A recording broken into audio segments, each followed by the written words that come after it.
విశాఖ నగర వాసులకు విజ్ఞప్తి. ఆస్తి పన్ను పెంచి మరింత ఆర్థిక భారం పెంచుతున్న రాష్ట్ర ప్రభుత్వం. 1.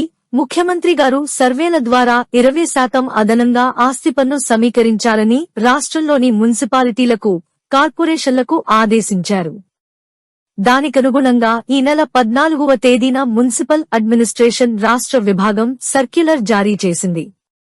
2. పట్టణాలలో ఆస్తులను సర్వే చేసి అంచనా కానివి, అంచనాలో ఉన్నవిగా గుర్తించి వాటిపై సవరించిన ఆస్తి పన్ను పెనాల్టీలు వేసి ప్రతి నగరం యొక్క ఆస్తి పన్ను ఆదాయాన్ని 20% తక్కువ కాకుండా పెంచాలని ఆదేశాలు పంపించింది. 3. ఈ సర్వేను నెల రోజుల్లోగా పూర్తి చేయాలని ఆదేశించింది. 4. వార్డు స్థాయిల్లో టీమ్స్ ని ఏర్పాటు చేసి ఇంటింటికి పంపించి సర్వే పూర్తి చేస్తారు. 5. తర్వాత కమిషనర్లు, రాష్ట్ర స్థాయి అధికారులు తనిఖీలు చేస్తారు. 6. ఇది పట్టణ ప్రజల పట్ల చాలా ప్రమాదకరంగా మారుతుంది. 7. ఇంటి పన్ను విధానం నుండి ఆస్తి పన్ను విధానానికి మార్చడం వల్ల ప్రతి ఏడాది 15% తక్కువ కాకుండా గత 5 ఏళ్లుగా పెరుగుతూ వస్తున్నది. 2021లో చెల్లించిన ఇంటి పన్ను ఆస్తి పన్నుగా మారి ఏప్రిల్ 2025 నాటికి 100%కి పెరిగింది. 8. 2025 సంవత్సరానికి సంబంధించి ఫిబ్రవరి నెలలో ఇళ్ల స్థలాలు, నిర్మాణ విలువలను రిజిస్ట్రేషన్ డిపార్ట్మెంట్ పెంచింది. ఏప్రిల్ నెలలో ఆస్తి పన్ను 15% పెరిగింది. ప్రస్తుతం మున్సిపల్ అడ్మినిస్ట్రేషన్ విభాగం ఆదేశాల వల్ల జూన్ నెలలో మరో 20%కి తక్కువ కాకుండా పెరగబోతున్నది. 9. వాస్తవానికి ఆమోదించబడిన ఇంటి ప్లాన్ కి నిర్మాణం పూర్తయిన ఇంటి కొలతలకి ఎంతో కొంత తేడా ఉండడం సహజం. ఇళ్లల్లో నివసించేవారు వారి అవసరాలకు తగినట్లుగా ఇంటిలో చిన్న చిన్న మార్పులు, అదనపు సదుపాయాలు కల్పించుకోవడం కూడా సహజమే. అపార్ట్మెంట్లు కట్టించే బిల్డర్లు ఆమోదించబడిన ప్లాన్ కి వారు నిర్మించిన అపార్ట్మెంట్ల భవనాలకి కొంత తేడా ఉంటుంది. నిర్మాణం పూర్తయిన తర్వాత బిల్డర్ బయటికి పోతాడు. ప్లాన్ డివియేషన్ తాలూకు పెనాల్టీలు ప్లాట్ ఓనర్ మీద పడతాయి. 10.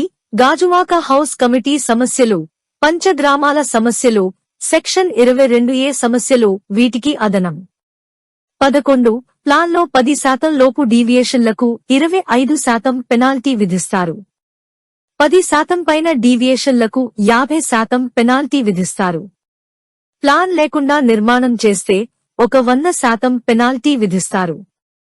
ఈ పెనాల్టీలన్నీ ఆస్తి పన్నుకి అదనం. 12. ఇళ్లల్లో చిన్న షాపులు పెట్టుకుంటే ఆ బిల్డింగులను వాణిజ్య బిల్డింగ్లుగా పరిగణిస్తారు. దానివల్ల ఆస్తి పన్ను ఎన్నో రెట్లు పెరుగుతుంది. 13. ప్లాన్ డివియేషన్ కి బిల్డింగ్ పెనలైజేషన్ స్కీమ్లో భారీ మొత్తంలో పెనాల్టీలు రాష్ట్ర ప్రభుత్వం వసూలు చేసింది. ఇప్పుడు మళ్లీ వసూలు చేయబోతుంది. మనం చెల్లించే ఆస్తి పన్నులో అనాథరైజ్డ్ కన్స్ట్రక్షన్ పెనాల్టీ ఉంది. మరలా ఈ పెనాల్టీలు అదనం. 14. ప్రతి సంవత్సరం 15% పెరిగే ఆస్తి పన్ను రద్దు చేయాలని మనం పోరాడుతూనే ఉన్నాం. ముఖ్యమంత్రి గారికి వేలాది వినతిపత్రాలు కూడా పంపించాము. తాము అధికారంలోకి వస్తే ఆస్తి పన్ను సమీక్షిస్తామని ముఖ్యమంత్రి గారు గత ఎన్నికల్లో హామీ ఇచ్చారు.